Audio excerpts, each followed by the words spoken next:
open crossover action from the 2022 Canadian Ultimate Championships in the junior division.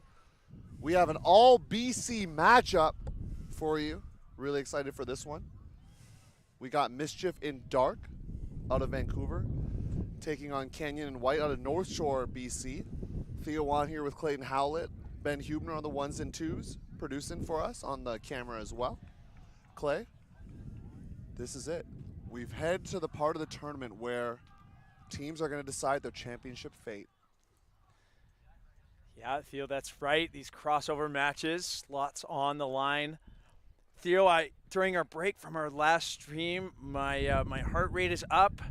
The hype train has left the station as Canyon just came off a Universe loss in Vortex, and it was the loser of that game that would face off in this crossover. It was a very long Universe point. Observers were involved often, if that's one way for me to put it. And I know Canyon's really fired up right now. A VUL, Vancouver Ultimate League, backed program from North Vancouver.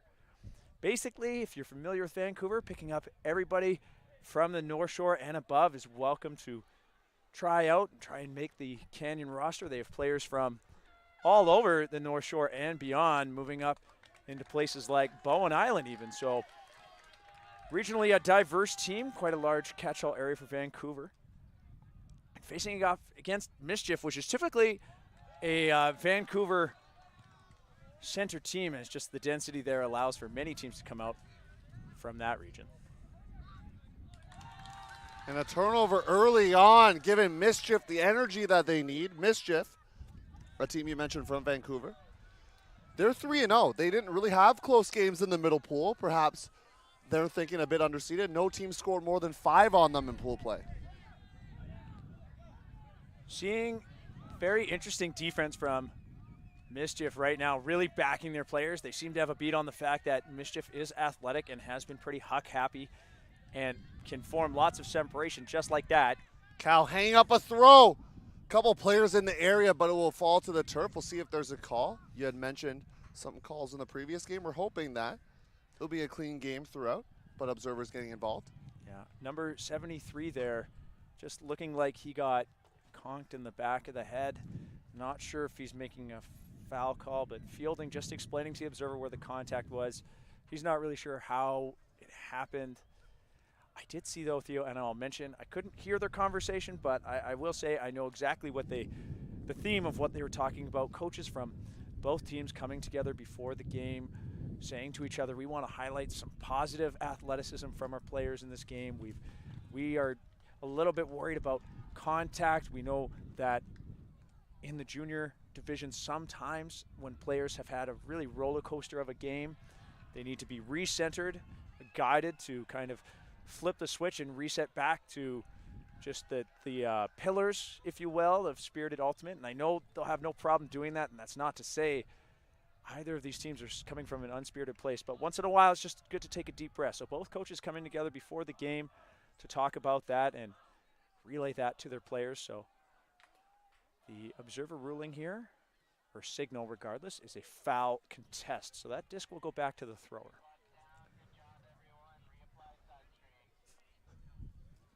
Cal, one of the captains of this squad, gonna have the disc, guarded by James Edgell. A big handler for this North Shore outfit.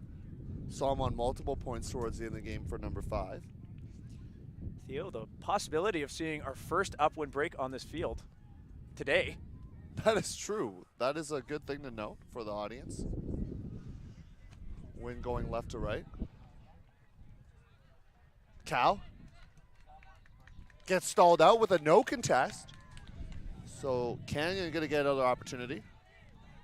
Watching their last game, Canyon loves the fast break, immediately taking off deep on a turnover, but we're seeing a big poach in front of the thrower here from Mischief to stop that huck. So some homework has been done by both of these teams, showing different methods in taking away the deep game.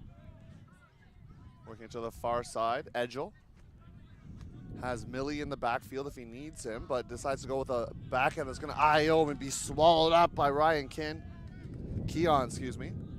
the lefty. Finds Rosario. Mischief in a seemingly vertical set. Resets could be a little bit faster right now. That is the cutters resetting, that is. Scooped up, and there's going to be some discussion here of whether it was up. Poon. Going to be uncontested. Millie, known for his hucks, going to lay it out. And good effort there, but a little too far from Lefevre.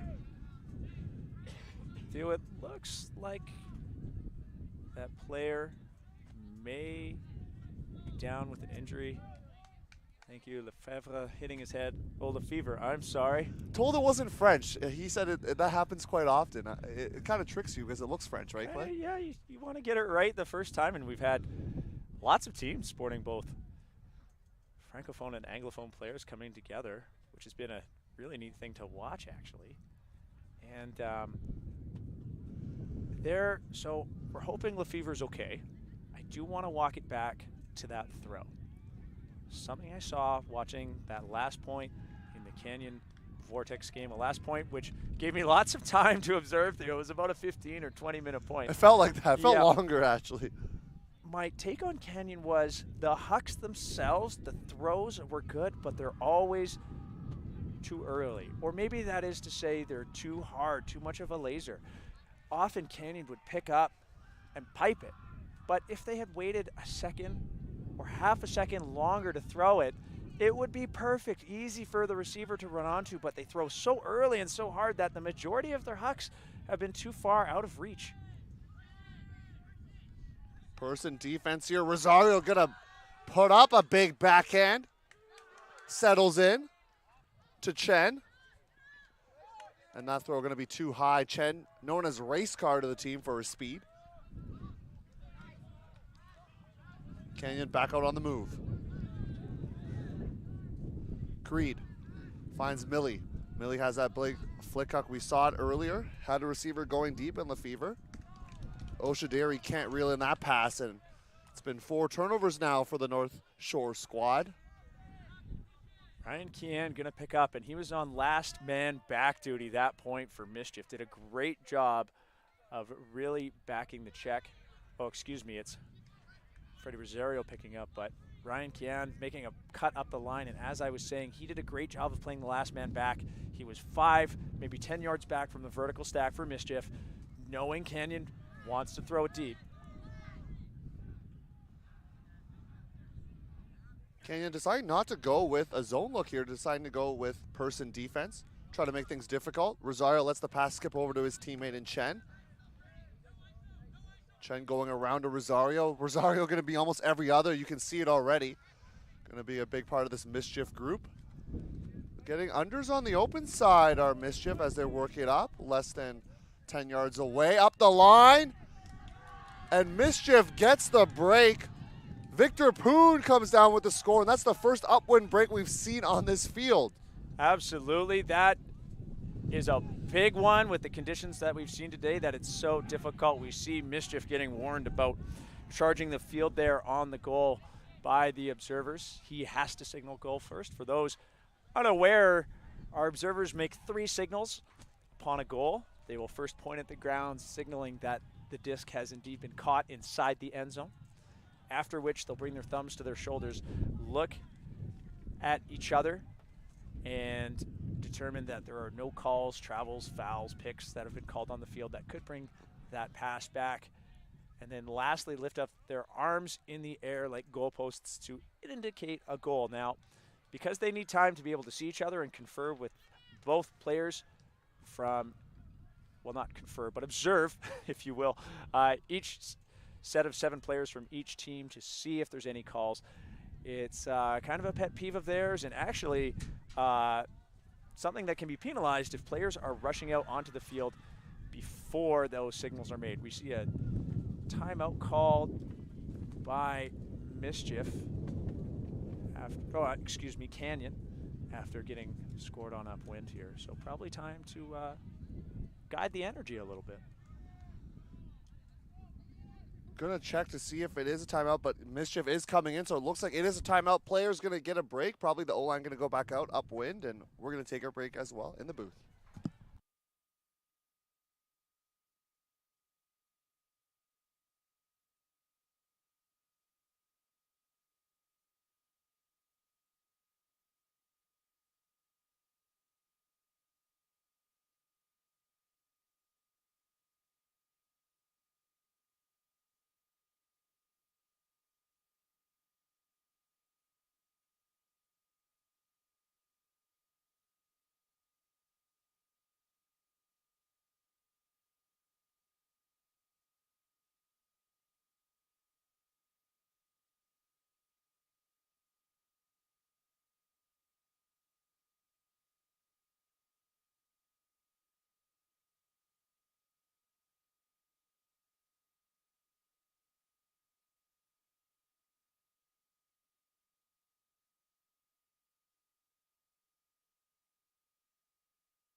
After a Canyon timeout, they're going to be back out on offense. See a lot of the same players out on the field for the North Shore side.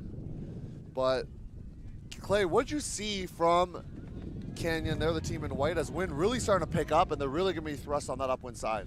That last point, they seem to employ a huck and pin offense, just get the disc down the field on the windy side. But on defense, I was a little disappointed to see them allowing Mischief to get up the line or underneath on the open side so easily. That is the absolute one thing you've got to clamp down on when moving upwind. Take away that open side, as that will be the easiest play to throw to. Oshaderi has a receiver going up line, the Mark Rosario baiting off of it. A hammer just bobbled out of the hands of Murch. And now Mischief a chance to go downwind and get the breaks in pairs. Rosario winding up the backhand, looking for Cal. Cal just there. You see the players on the sideline. So excited for that one. Cal had a lot of time and floated out by Rosario. Cal maybe taking one too many steps before deciding to bid. If he had been horizontal, maybe over his hips a little bit earlier, would have been able to attack that disc a little bit higher. He gave himself a really small window of opportunity to make that grab. Motion to Airy. High flick out. Finds Majure. Majure putting it up. And Murch now gets the disc and fakes the backhand. Majure. Inside shot. Finds Oshadere just beyond the hemisphere and just before midfield. A lot of flicks, and then it's knocked down by Zam, otherwise known as Shazam, on the team. Mischief showing that they will threaten deep. Once again, right into the hands of Rosario, and he just rips it right away. Rosario looking for Cal. This one will not stay in bounds, but you know Rosario's got the throw. So if you're Canyon, you got to defend against it.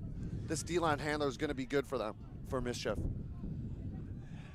Theo, I'm thinking that maybe Rosario has been given the green light here. Yep, looks like it. As players elect to center to him, and he, with no hesitation, he's just going for it. So perhaps a actually called strategy of which individuals should open it up.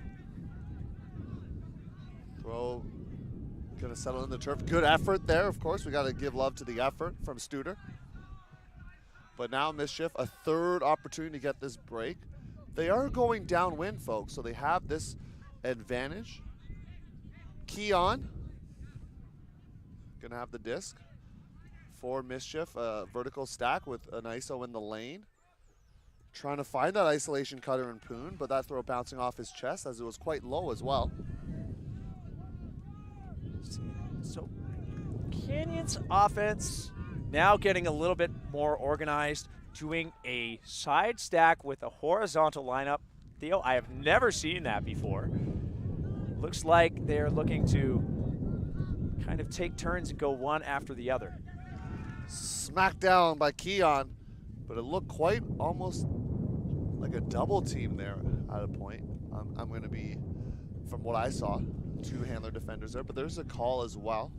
I heard foul, but the signal was picked, so I'm actually sort of confused as to what happened in the back. I believed it was a foul. So players discussing their case with Team Orange. Sandra Hansen out there discussing things. And we're not really sure what the discussion is right now, but Sandra Hansen discussing with them. Chris, also on Team Orange down the field, has already had to get involved a little bit, letting teams know not to rush the fields after a goal.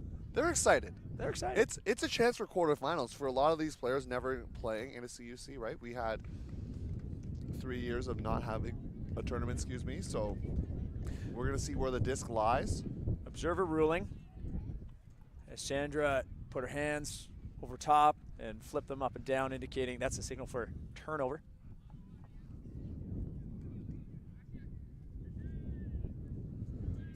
Going around Rosario, you know he's going to be a shooter. He's showing the backhand. He's going to go to the far side. Suin. Rosario trying to toe the line, does so. He's been a bright spot for this Mischief D-line. Now spinning around for a dump, and the throw going to go too far and be scooped up by Studer. Studer thought about the huck, does so. This one's going to blade. Majore trying to make a play, but tough one for him. A forced throw, Theo. I will put my bias hat on and say I hate that one. If you have to throw 3 fakes before you elect to huck it after you've been looking at the same person, it's time to bail out. Don't do it. Mischief trying to work it up the field, but that throw zipping in and out of Victor Puni. Had a couple catches that he could have made, but sometimes the throw is too hot and the wind playing tricks too when it bounces up on you like that. This one's going to be a big factor here, Clay. That's right. As another huck, I mean, when we're putting those edges on it, that OI backhand edge puts the flat faces of the disc either just facing the wind, and the distance on these throws just isn't coming through right now upwind. So I want to see some more tic-tac-toe offense from Canyon right now rather than just bombing it. On the other hand, if I'm a Mischief fan, I don't mind these looks. You're going deep. I know this one's going to sail way out of bounds. But now you're making Canyon work the full field. Excuse me, in bounds, sail from out of bounds into the pitch of the field.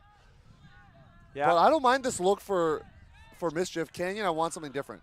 That's right. I mean, there's a big advantage here for Mischief in doing it because they have the wind, and they're noticing that Canyon throwing upwind is just generating turnover, so you can take your shots right now. There's a poached handler. This one's going to hang up, and good effort, but it's going to be swatted away.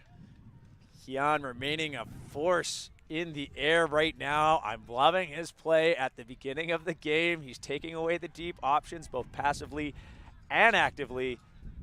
Rosario now, big hucker for Mischief. Here was the force call from the coaching staff. That's people will definitely highlight throughout this game as they're a big part of this development, or the development for this group and other groups in the past. Good effort, but Majore also hopping over his check, which is a safe play. 7 turnovers apiece right now on this point, and Kenya going to use their second timeout. So with the points the way they are, I see the need for a timeout. This one going to be right after they called a timeout after the first point and getting scored on going downwind. And so the player's going to take a break. I think we're going to do the same, so we'll be right back.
Canyon back out on offense here.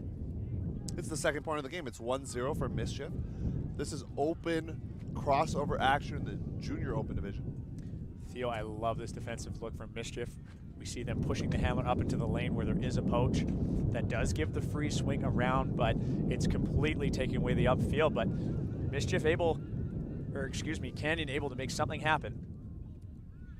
And Clay, as Canyon gets it moving, we were talking about this off air, but you weren't the biggest fan of that timeout call there, as Mischief thought they got the block, and there's some discussion here, perhaps a foul, but you're not a fan of that timeout call. No, and when I say I'm not a fan of timeout call, perhaps needing a timeout at that point is warranted. But why I'm not a fan is simply because the score is 1-0, and you've burned all your timeouts this half.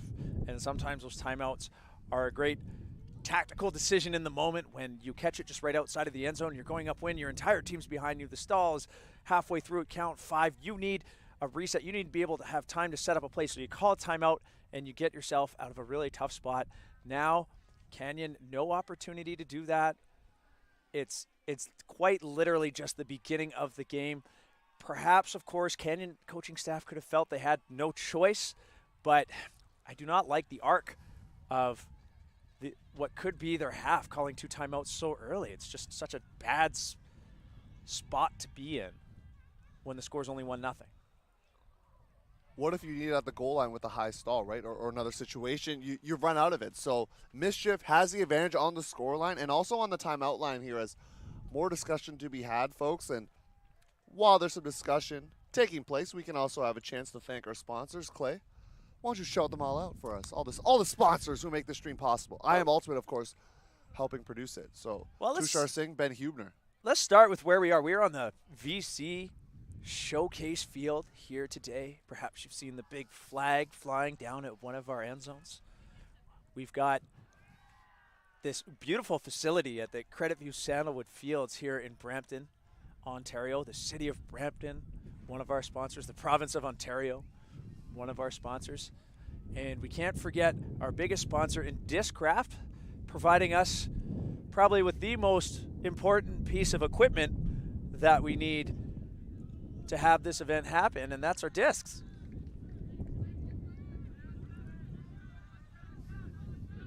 Call being resolved there. Rosario looking for his teammate.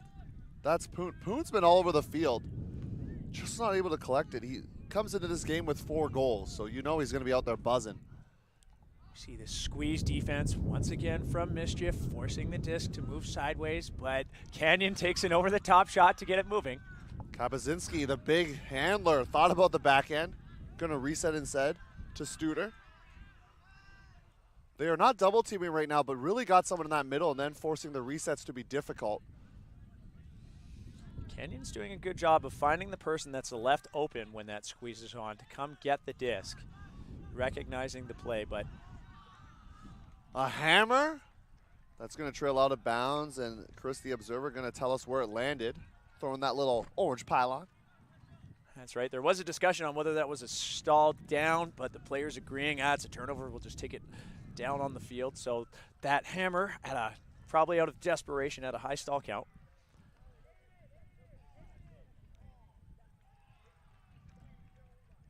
Here Aiden being called, perhaps trying to initiate a cutter.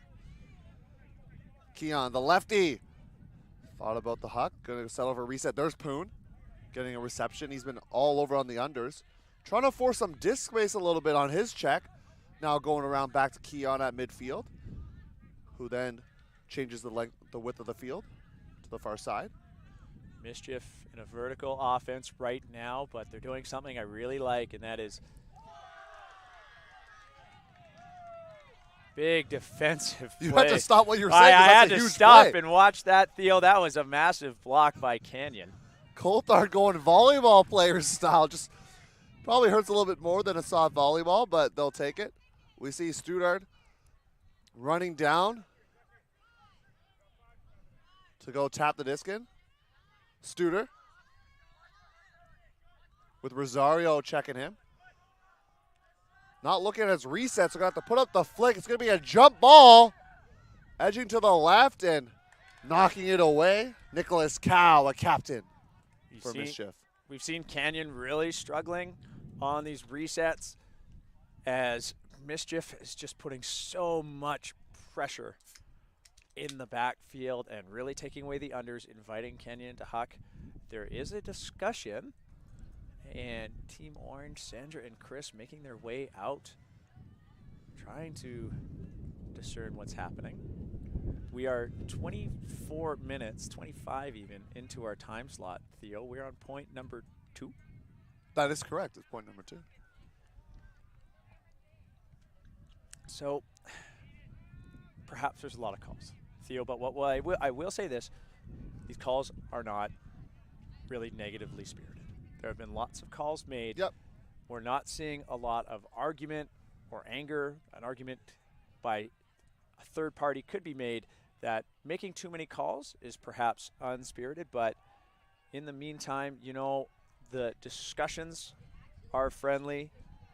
The observers are getting involved. They don't seem to be scolding anyone on things that are happening. It's simply just that a lot of calls have been made, Perhaps players a little too willing to pull out the rule book right now and see if something can be interpreted as a violation or a foul.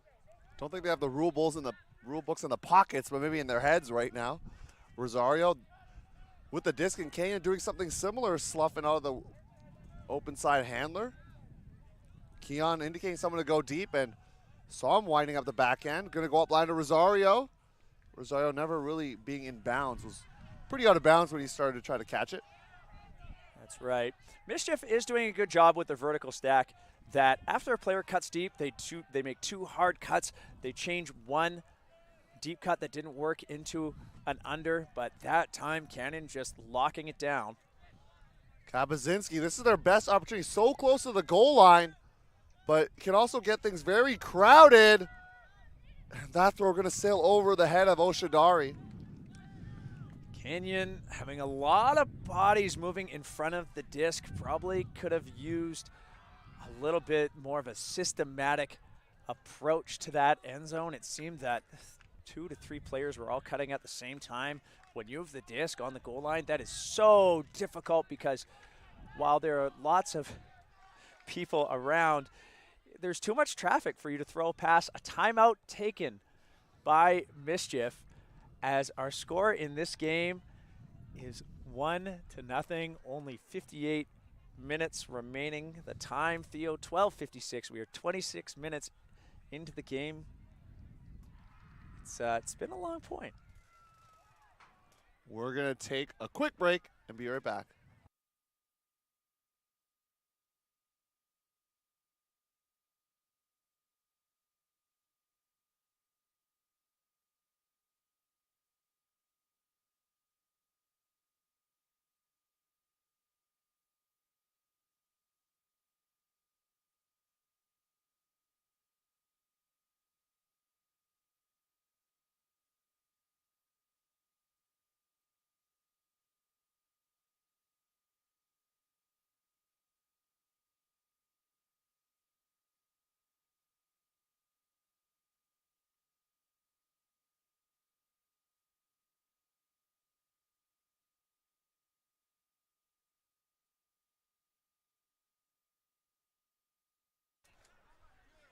It's junior crossover action, the Open Division, 2022 Canadian Ultimate Championships.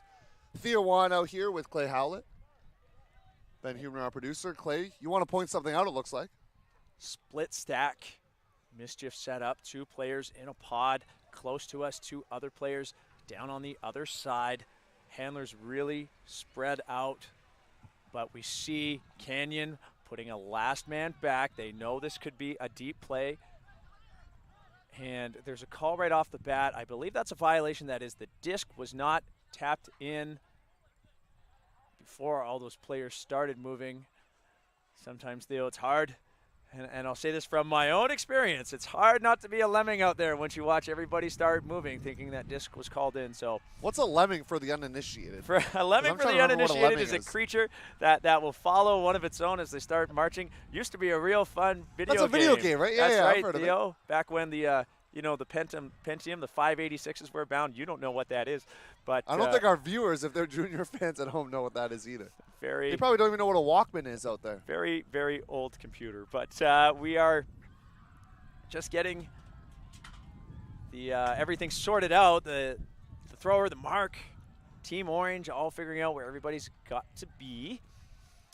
But I wonder now, this is interesting. When something happens like that, Mischief has shown their card, as it were. So Keon still sticks with the play. That's a tree play. 2 players clearing out, 1 coming across. Poon going with the flick hook. I don't think this throw was in bounds ever. And both players high-five it, and Canyon another opportunity. They can flip the tide a little bit if they can score upwind, Clay, but will they be able to do so? We're going to find out. Flipping the tide in this point would be huge, Theo, considering how it's been so far. That disc having gone so far, though, but look where it's been out of bounds. There's a pylon on the field, so Canyon here parallel with the brick mark, meaning they're only about 15 yards outside of the end zone, so they have a good shot here as the wind really starts to gust. Kabazinski going up line, swatted, and Studer not going to be able to make a play because it remains out of bounds.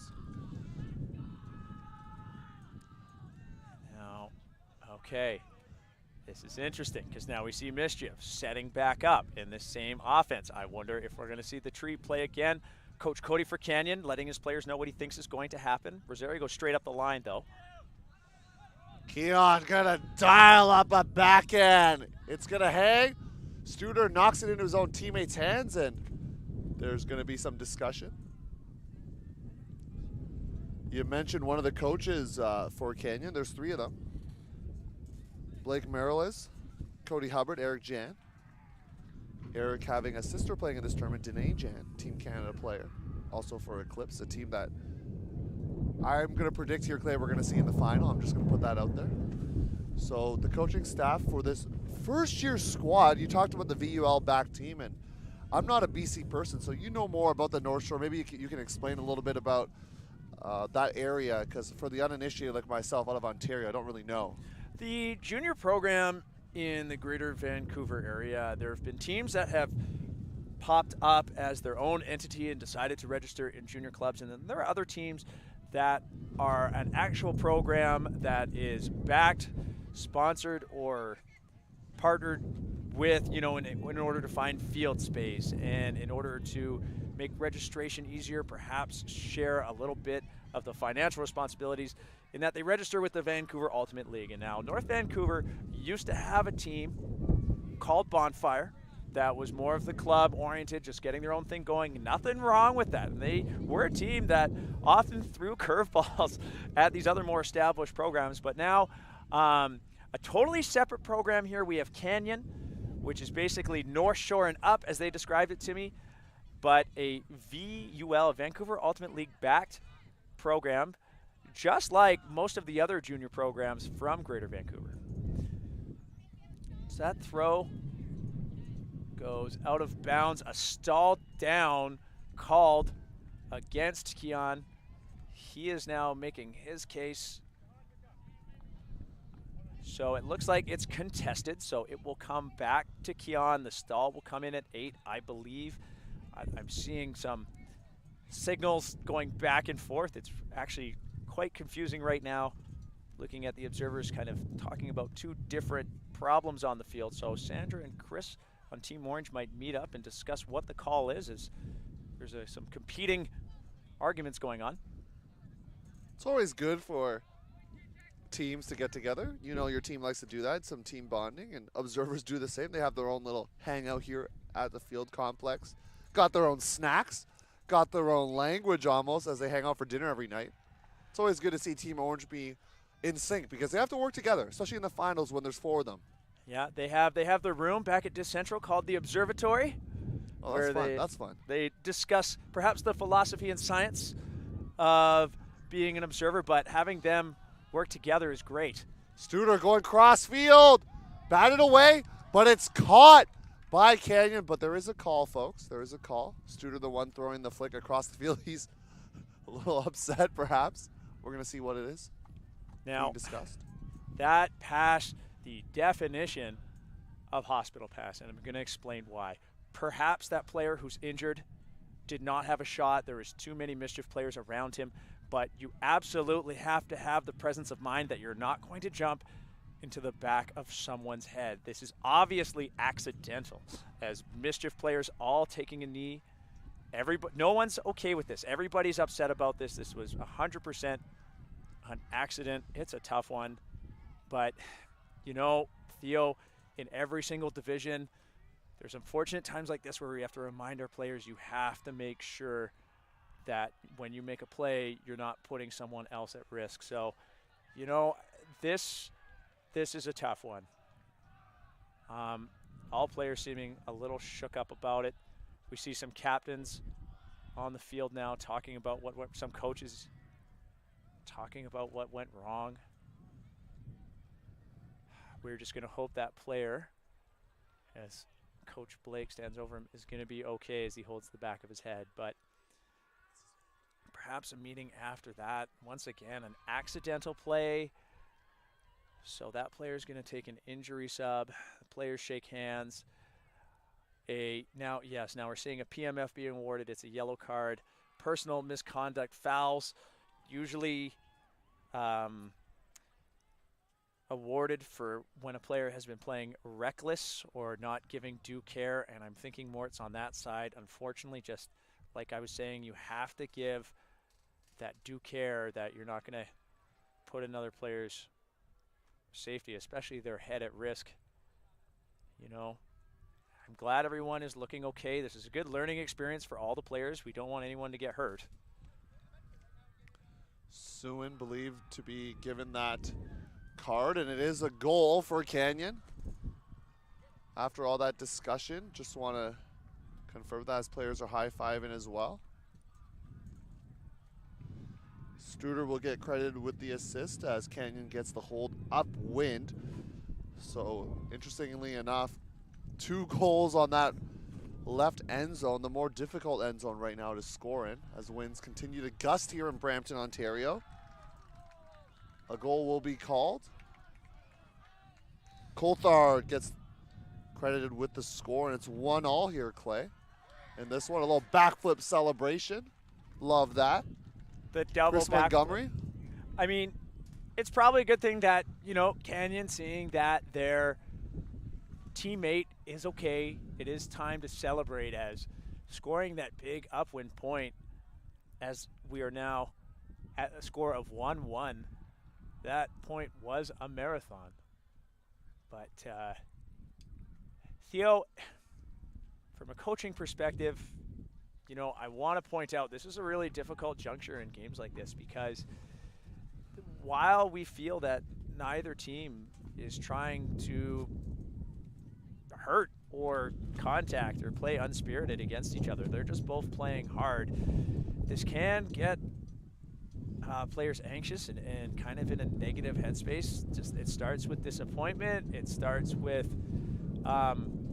perhaps some feelings that care was not taken, and you have some anger or some animosity for opposing players for that, which is obviously a normal thing in sport. But what it does do from a coaching perspective is it can put your players off. How do you keep them in the positive headspace? How do you keep them focused on getting the things you need to win an ultimate game done, rather than focusing on some of the more difficult aspects of that previous point? Mischief, their coaching staff, Justin Tung, William Tang, GU. GU and William Tang having played for Blackfish, which finished in the top 8, if I'm not mistaken, at the senior division. And all 3 members of that coaching staff having won a championship with the Clips in 2019, where they were able to be victorious. And the Clips Open looking very strong as well, as we talk about the division that these 2 teams are playing in. We had a great matchup earlier today, a continuation of a game that was shortened yesterday between Mofo and Ignite. Those 2 teams are potential finals contenders with the Clips. That's right. A real tight game between them. It only came down to 2 points. So far, Theo, we've only seen goals in our hard end zone, the upwind end zone right now, as Canyon coming down in a zone look. Seem quite spread out, have the deep, that last man back, so they're really taking away the huck right now. Looking deep. Good grab there from Chen. He is an O-line player, as this is an offensive point. We've seen him out on a couple right now for Mischief. And it's going to be Canyon's disc right now, chance to go downwind, and I'm expecting a huck. We've already seen it multiple times from this North Shore side. No mark. Good grab under pressure. Pardon me. Given the opportunity to find every option there. So I like how Canyon is dialing it back on this point. Fielding with the scoop save. Hitting the turf. Big aggressive flick fake and finds his target downfield. And they're able to move it right now, our Canyon, without shooting the huck. We've seen that throughout this game from them. Fielding, nice inside shot, but a call is made. Fielding's throw. That was nice. Awesome. Such an awesome throw. However, he looked at the stack for so long, and the stack made no movement for him. He looked to his reset handler quite late. And I mean, Theo, as soon as he looked, he threw it 1.5, maybe 2 stalls later. So that meant he was looking at his dump at about stall 6 or 7. So Canyon need to give him options earlier, and he needs to look for that a lot earlier, or he ends up in these jams. So call has been retracted, though. It seems that he did get it off in time. So Canyon now with a big opportunity to break downwind. And players going too quickly. Resolved quickly, though. Something we like to see. This would change the complexity of this game if they can get it. They did start on offense, so they would get it back, the break back. Millie flicking it out for his teammate, and he'll slide in for the grab. That's Lozon. And Canyon gets the break. Sorely needed for Canyon. A big hit for Misfit, though, as they, you know, you're getting scored, you're getting broken. Oh, excuse me, Mischief, my bad. There are several Vancouver teams that have very similar names, Theo. Not the first time I've made that mistake, I'll have you know. All good. You're here to hold me to account when I make those mistakes. I appreciate it. But yeah, just a killer for Mischief right now is getting broken downwind. We know half normally in Ultimate's at 8, Clay. But there's a timed half in this tournament as well. Now, I believe it's at, I think we're both going to make educated guess here. We're looking at each other, trying to clue it in. I believe it's at 45 minutes. Okay. I believe it's at 45 minutes. That means there would have to be 40 minutes on the clock. Yeah, we can save ourselves here, Theo, and say it'll be between 45 and 55 minutes. There is a time gap, but the moral of the story is a timed half is once the game clock reaches a certain point, the observers will indicate to the teams, or the timekeeper will indicate to the teams that they will finish the current point. Then the point after that will be the last one before half is taken. So half not always taken at 8 points. It's taken at 8, and then approximately halfway through the game, an additional point is added. We've got a zone look from Canyon right now. We've seen this a few times. It is downwind. I'm curious if Mischief is just going to put it, but they go for the reset. We talked about this in the Mofo Ignite game where no team could actually score right to left on our screen, which has been vastly different in this contest, but you don't want a short field turnover. They're at midfield now, so it isn't too bad. An inside shot, nice slice. Got to continue it, though. Instead, they're going to put it back to that open side and try to work it with some pace. Pointing out, Kobe Ma tipped, but caught. Wilkie. But a player has fallen to the turf on the far side. So actually, it looks like that fall is an injury. Now, an interesting aspect of Ultimate is that as soon as there's an injury, the play is dead. While that injury had, well, no bearing on the play downfield, you could argue that those players colliding and causing the injury were unable to get up and then put a mark on for that huck. But once again, this is one of those difficult times where it's, you want to guarantee the player's safety. People are getting hit in the head. And you also want to make sure that the game stays fair. And our coaches are right there to aid the players. Coach Cody, I think, telling both of his players who go down in such a way that they should both be taking a sub. It looks like the disc is going to go back. Injury rules a little bit different than some other sports. In some other sports, the point is finished, or perhaps when the play has moved on from that area of the field, those players are offered aid. But in Ultimate, the disc is dead at the moment of the injury. And that disc will come back, remaining in Mischief's position, but the goal waved off.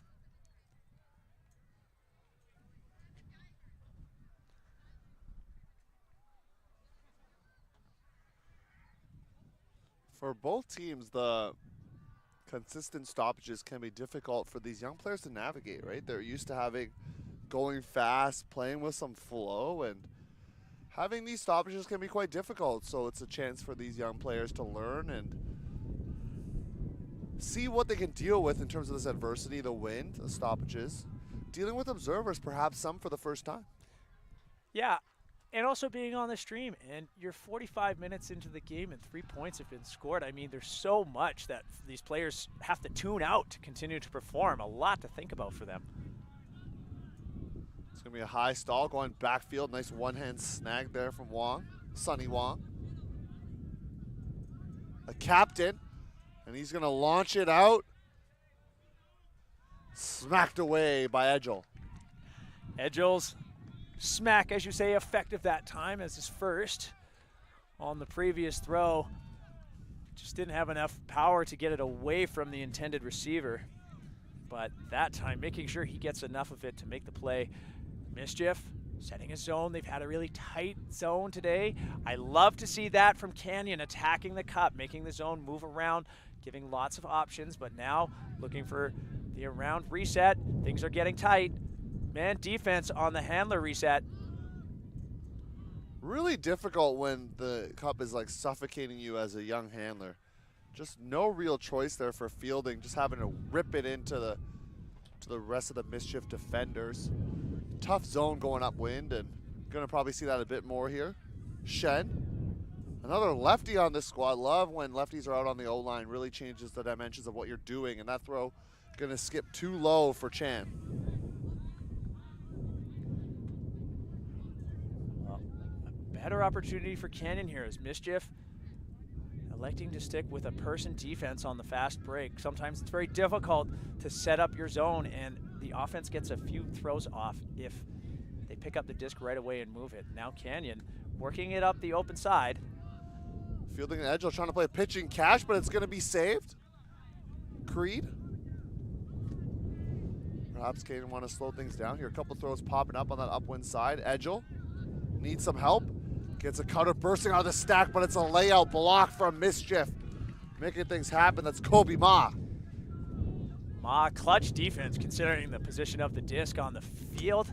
Canyon had it parallel with the brick. They were getting into their red zone. He puts a stop to that. Both these teams know how important this point is, as based on how things are going in the win situation, not going to be a lot to be had. So every point going to matter if you want your stop in the quarterfinals of this tournament. High throw. Good safe play from Fielding, not bumping into his check. Yeah, I really like that presence of mind from Fielding there. You could see he definitely took safety in for account there. Macaulay going to keep things going on the flick side. Little bump from Edgel. On to Shen. Shen going up the line.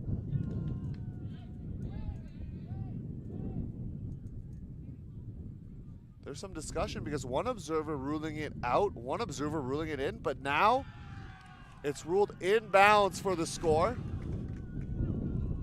Theo, we talked about Team Orange being on the same page and working together, and there what you saw was, and I think this is a neat thing, is one observer was standing on the line and signaled the goal line, that is, parallel with it, and was able to indicate that they had the best perspective to the other observer who was behind the play. So as they take a moment to recognize that one was standing on the goal line while another was back, we could get the right call in the field. As I also felt that that was in, so seeing Team Orange working together. But observer Chris having to go over to Mischief for the second time this game, indicating that they have to wait for the goal signal as they charge the field. If that continues to come up, I think we will likely see a penalty. So,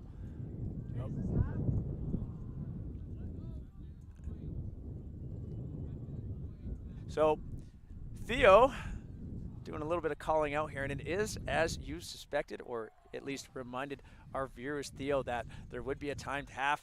The players able to indicate to us that it will be half at 3 in this game after this point. So half at 3, we believe. Kind of an odd thing to say out loud, Theo. Haven't said that one before. I don't think I've ever said that one out loud, but you know what? The players are showing resilience. That's the thing we gotta definitely give a shout out to, is the players showing resilience. Mischief gonna be starting on offense. on, I believe, the left side of the field going downwind. Canyon had started downwind and got broken on the first point, I believe. So Mischief going to get an advantage. Canyon hoping to punch this one in. Someone's going to have to score upwind to win, is what we're saying. Clay. Both teams showing us that they can do that. Yeah.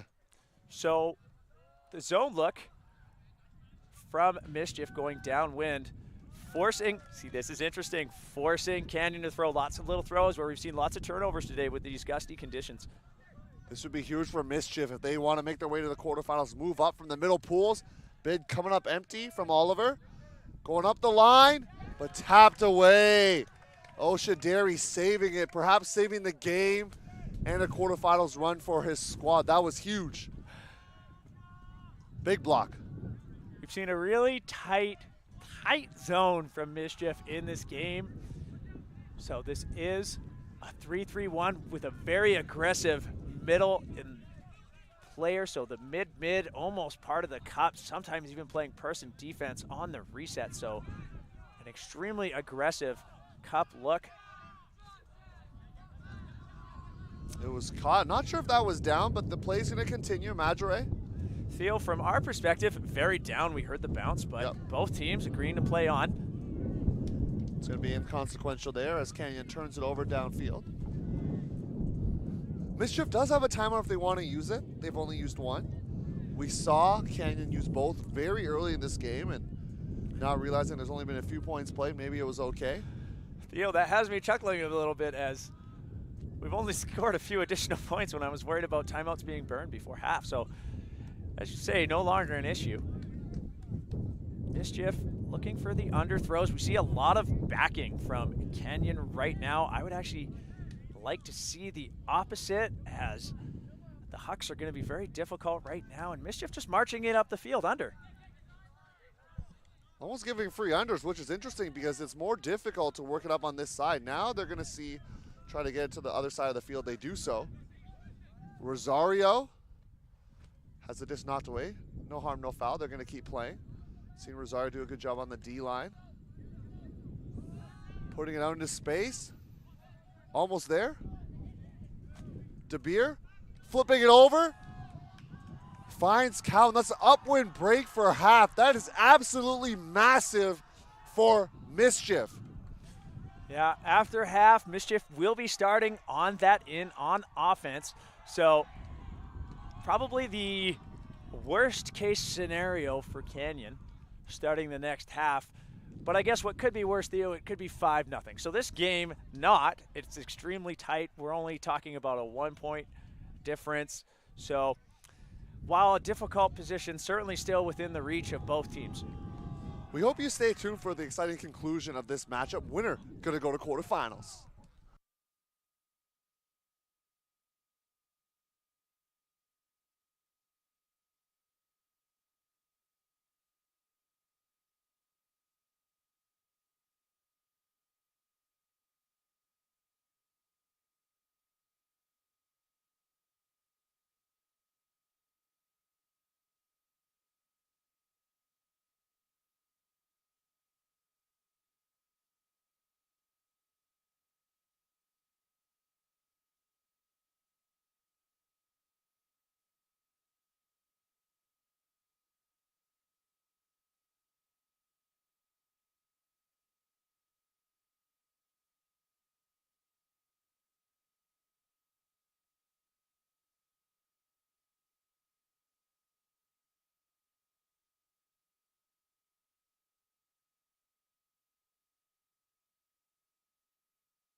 You're watching open crossover action in the Junior Division 2022 Canadian Ultimate Championships from Brampton, Ontario, the Flower City, the VC Showcase Field.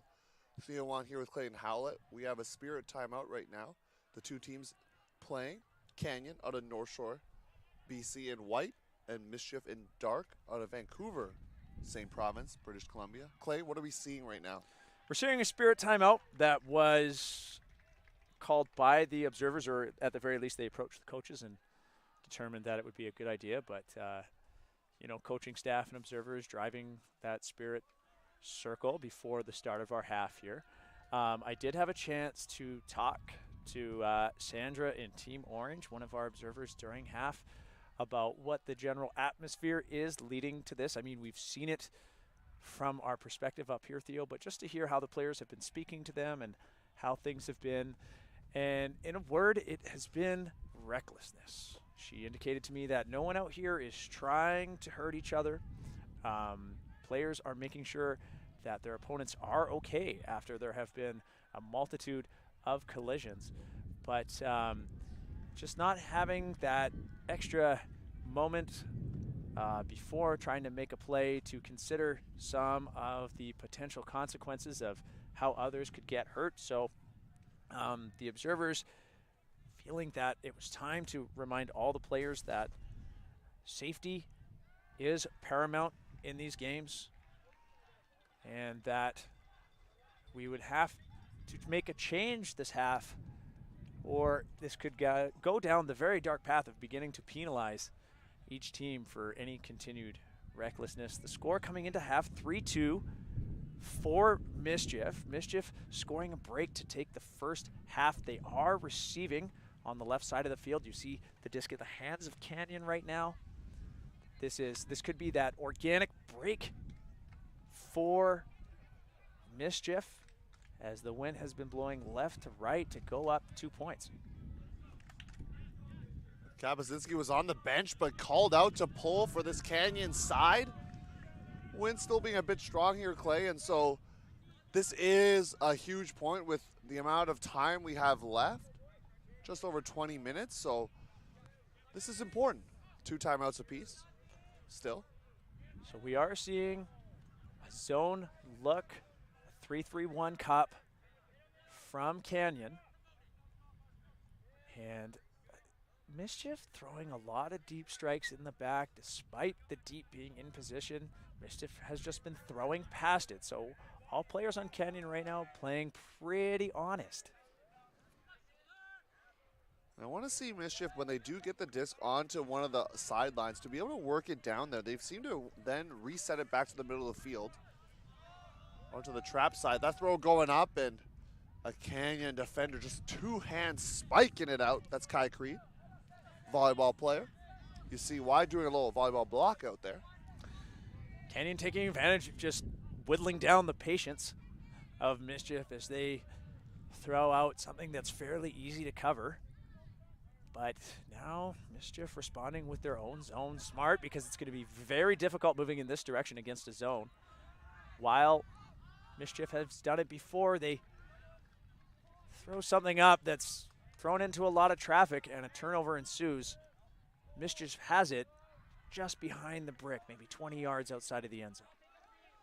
Jonah Manny tried to make the grab, one of the captains of this team. They go right into that zone look. And Millie, didn't have a lot of options and wasn't really looking for it, as they're just knocking on the door.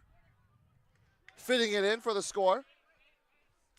Wong finds Macaulay, and 4-2 the score line. Could be uh-oh time for Canyon right now. Good response after the first turnover by Mischief to not get too flustered. They did have it in a great defensive position, trapping it on the sideline of Canyon, and then quickly responding with a relatively easy end zone set. That organic break, Theo, where the possession flips at halftime, being able to go downwind and now extend the lead to 2 points. And like you say, uh-oh territory for Canyon, because now they will have to hold and break just to tie the game. So that is a big, big point for Mischief. They did the work the first half, though, to give them that advantage, scoring upwind to take half. I think it would really seal the fates of this Canyon side if they give up another upwind break. I don't think they're out of the woods or, out of the game just yet, but if they were to surrender this upwind break, the way the momentum is going, it's clearly right now on the Vancouver side in terms of the Mischief side. So this is a big point for this offensive line. Yeah, it's a 2-point game. There's 20 minutes left. That is not a time frame that's a problem at all when you're only down 2 points. But as we've seen, these points have been long thanks to the conditions and the style of play of these two teams. So perhaps the time will play a far bigger factor in this rather low-scoring game. Fielding doing a great job working things over. Madre keeping it. Over to Calderon, and Calderon's throw hitting the turf. Mischief players excited about that because it means a chance for another break for the Vancouver side, and you know who's going to pick it up. It's going to be Rosario. Territory with a little bit extra spice now, Theo. Like you're saying, this could be a big deal for Mischief to score this point. See them setting up in a vertical offense, taking their time. Throwers directing traffic. Poon going up the line, and we saw Canyon give it up earlier. There was good defense there from Oliver to prevent things from happening. Oliver going to scissor up a backhand that's going to be eaten up right away.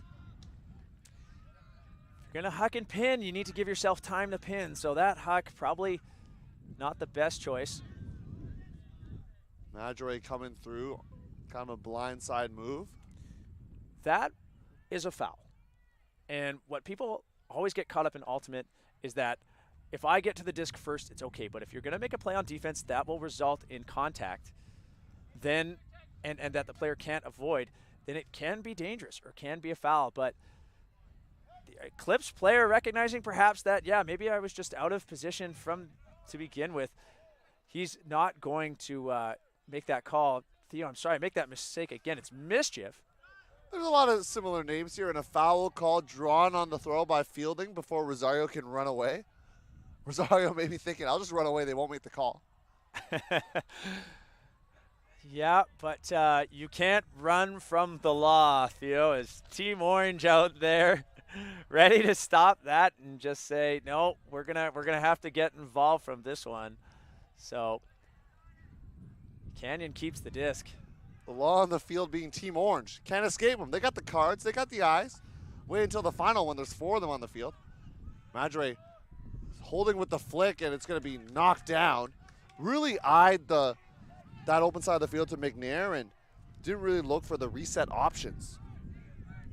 Now we're seeing Rosario pick up. He has been the quintessential quarterback for Mischief this game, just everywhere. Always picking up, always in the hard spots, always getting open in the middle. So he'll pick it up in the hardest spot on the field right now and swing it around. That's a key swing, though. Gets them off the line. They do bring it back to this side of the field, but Rosario had it temporarily with some power position, but now the mark has settled in. Needed more of an upline cut to generate a real power position for this Mischief side. Continue to work it up the open, and so Canyon, we've talked about it. They got to stop that.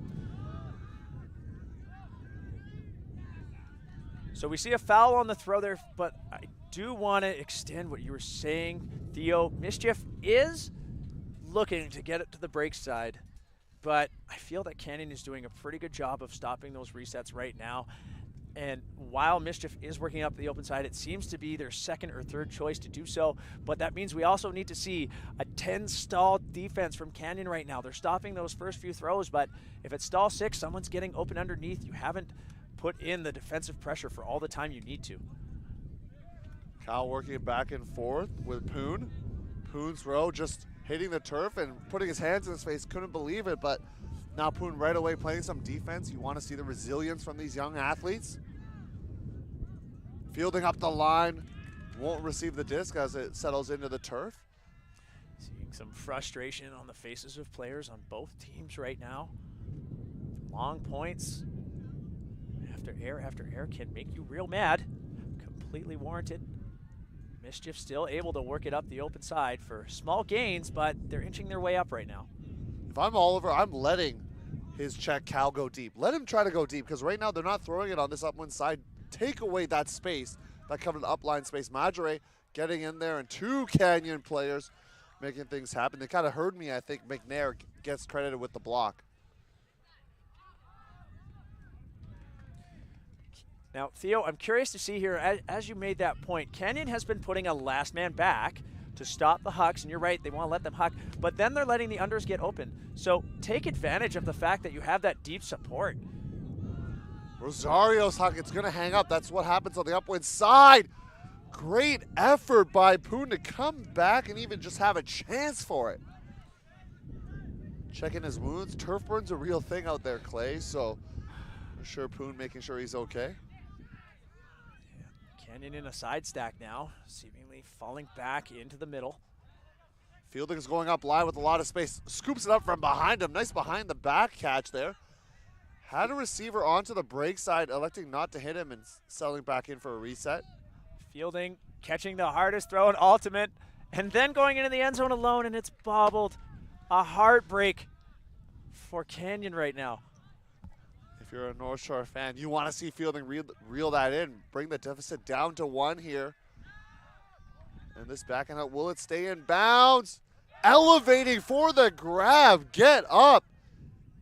DeBeer now pointing, looking for Poon potentially. Lots of players crowded on that sideline. They get it up the line, finding Gill.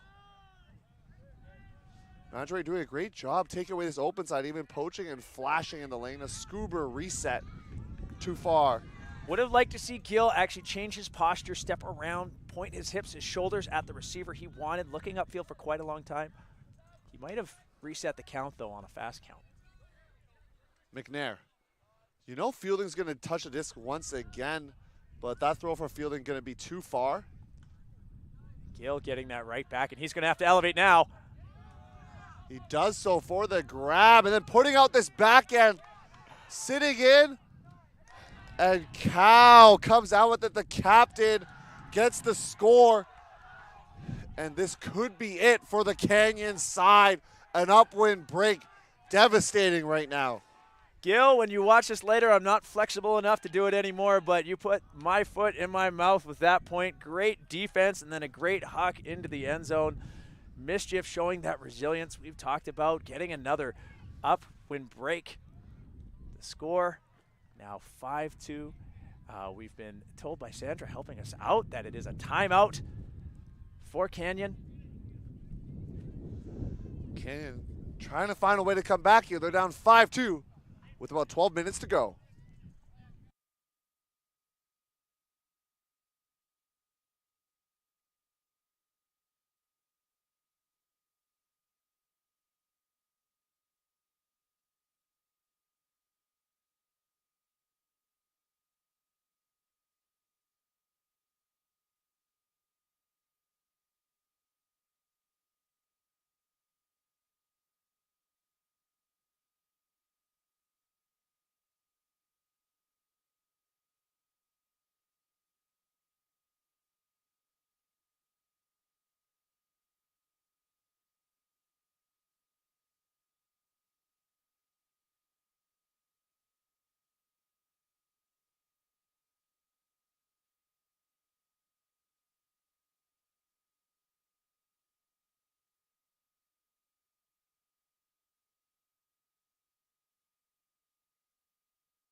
Second half action, it's open crossovers. The winner goes to the quarterfinals. Mischief being seated in the middle pools and have an opportunity to move up to the top 8. And right now, the way things are going, they're going to get there. They're up 5-2.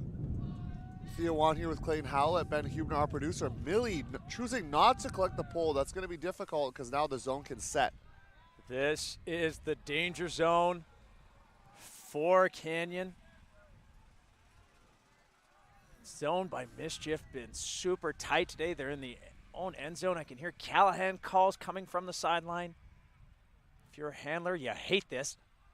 If you're a defender, you're loving it. Creed throwing it over. Oshaderi, haven't seen him too much just because points have been so long. Creed trying to work it out of the end zone with Millie. Canyon lost a tight universe point game, if you're just joining us, to a Vortex earlier that put themselves in this position. Having to deal with the top team from Pool D and Mischief.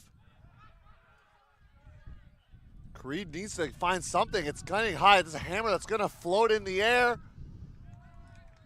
It's going to be taken away. Cal's going to get the bookends. And that's going to be signaled a goal. Cal has been all over the field for Mischief.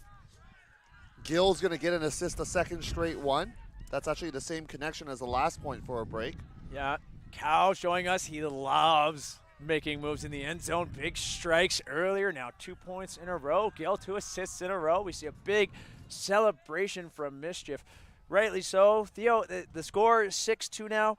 I peek at the clock. It says 7 minutes and 49 seconds, 4 points. And that deficit really difficult. I mean, just running down the time between points.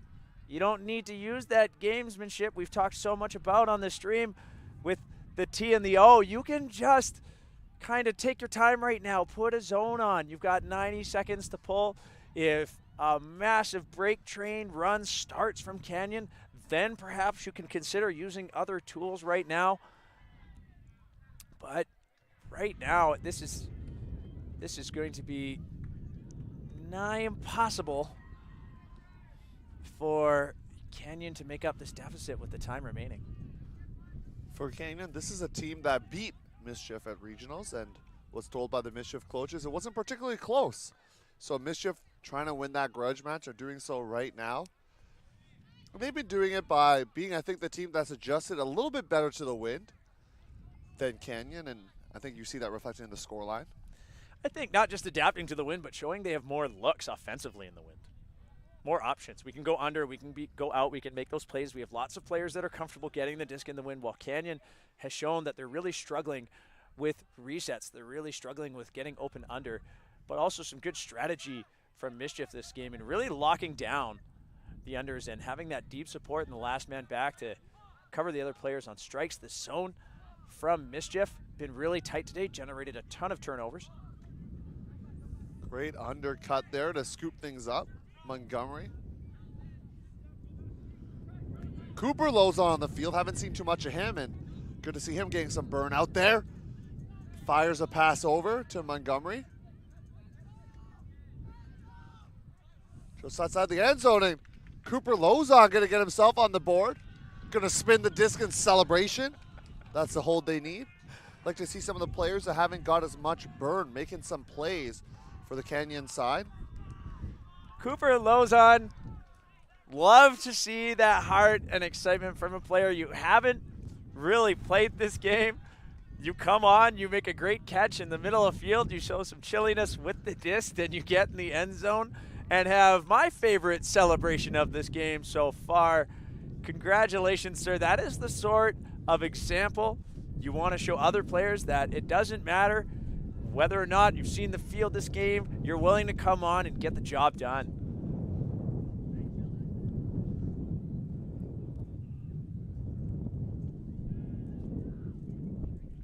So, both teams having their coaches out there give some advice. I suspect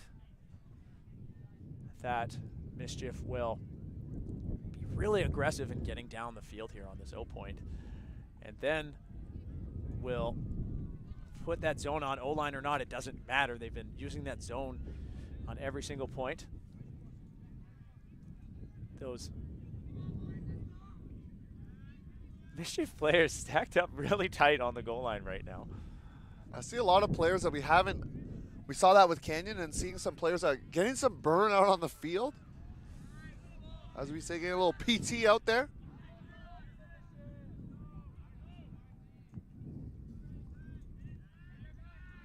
So vertical offense from Mischief. That was a set play. There was a continue going deep, but that catch not reeled in. So very important break chance. It has to happen now. We like to say take your time moving upwind, but you don't have it, Canyon. And they do rush it, and the throw goes too far. Chan putting it up deep. Looking for Shen, and this is actually, I was mistaken, this is actually their standard offensive line. Just a couple players like Cow not on the field. Injury called. Injury sub. So our Canyon player going off. That disc almost going out of bounds immediately on the huck. We see the orange sandbag that observer Sandra has dropped on the field. And some confusion of whether or not the players can move around. Sometimes after an injury, as we've said, the play is dead. Usually the disc is tapped in, or a player taps their hands on the ground to give us that proverbial play ball, as you said earlier this tournament, Theo. But now everybody a little bit confused. So Team Orange out there to settle everybody down and explain what has to happen.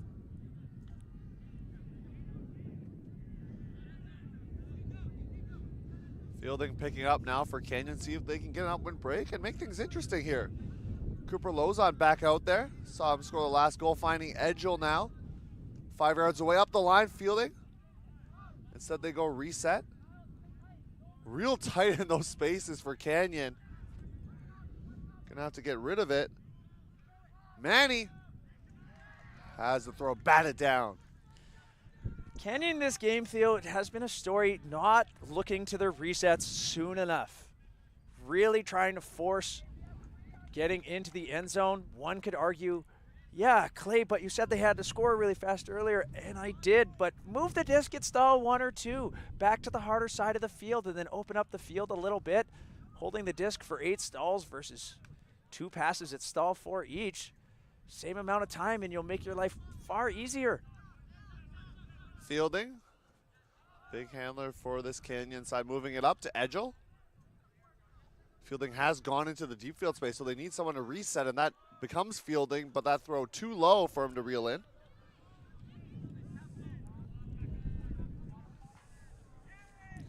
So, Mischief setting up in a split stack offense. Now seemingly floating back into a vertical. They put it up. That disc will land inbounds.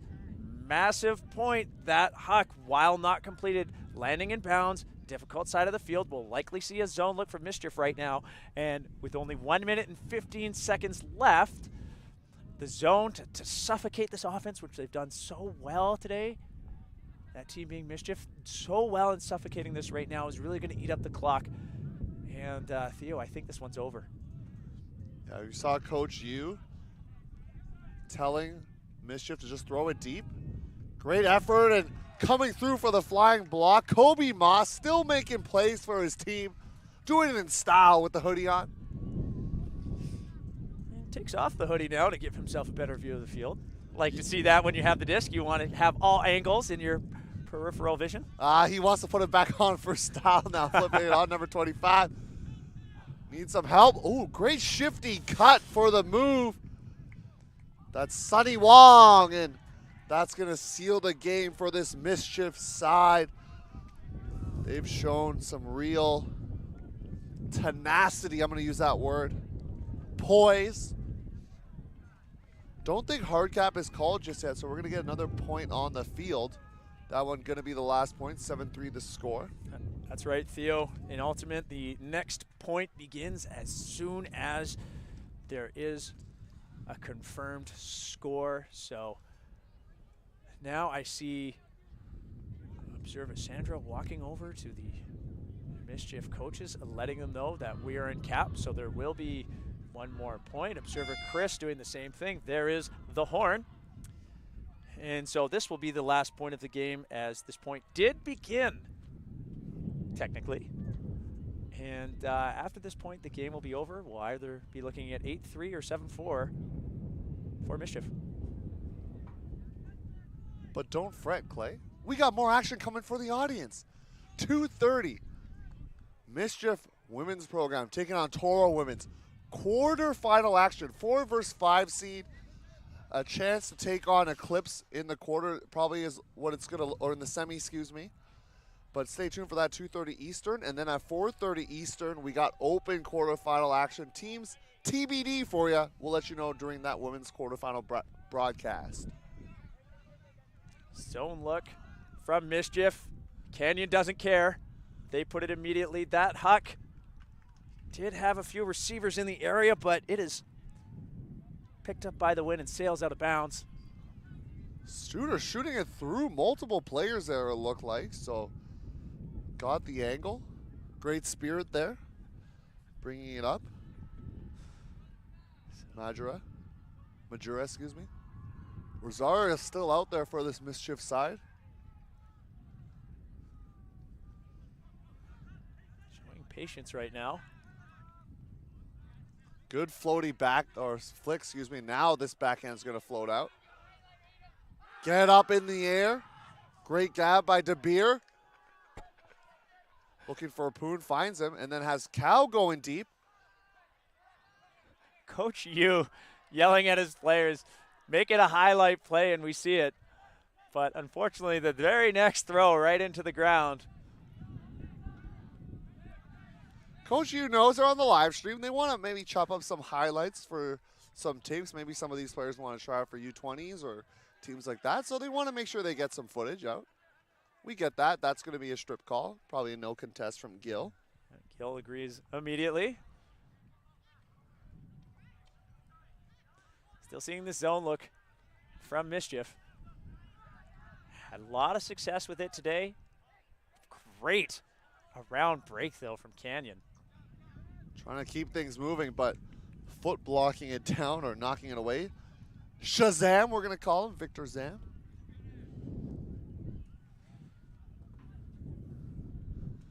If you're Mischief, you're moving on to the quarterfinal. You don't want this game to go too long past the cap because you want to save your legs. Well, that is true, Theo. I was also kind of curious as to why we saw basically the starting O-line go out for Eclipse. I actually would have expected the roster to open up a bit. Yeah, their D-line is out there for Mischief, you're right.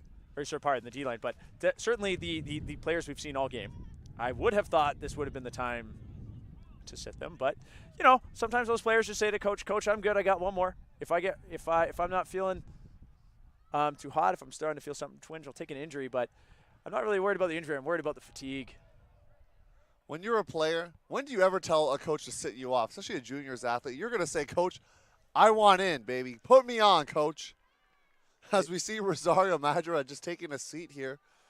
You can see it on your screen. That's kind of fun. Having a little chit-chat. Talking about trade the weather. jerseys at the end of the game. Or that could be a little jersey discussion. Perhaps talking about their mutual loathing for Vancouver rain. It's a thing. There's just one big rain cloud that circles the city, Theo. But yeah, I've yet to be out in Vancouver, so I don't know about those rain clouds. But one day I might experience it. Been to Victoria, though. It's better than Vancouver. Anyway, so that call resolved.